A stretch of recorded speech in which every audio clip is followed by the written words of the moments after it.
Alright guys, this is my splash shield for the engine on my 2016 Dodge Dart, and I'm gonna jump up under the car real quick.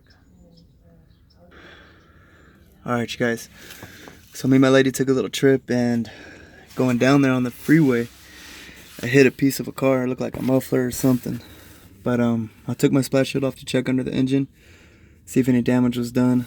So far all I see is just a nice dent in my oil pan.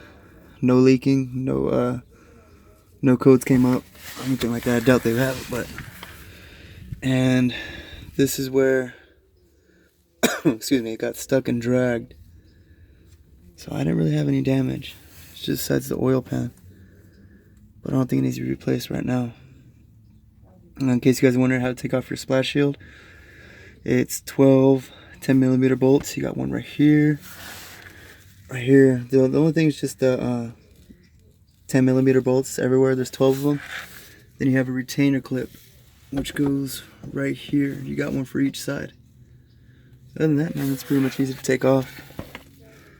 So I thank God nothing bad happened to the car.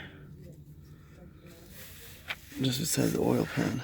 But no leaking. I don't have any signs of leaking. Oil's still good.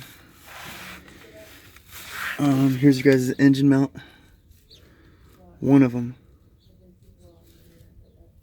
Still good. I don't see any wear or tear on that. Yeah, so it just got hooked on my suspension cross member and got dragged for a little bit. But again, man, thank God I didn't puncture my oil pan. Or anything else for that matter. If it went further back, it would have tore out all my exhaust and everything.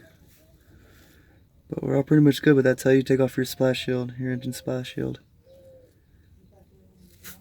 Alright.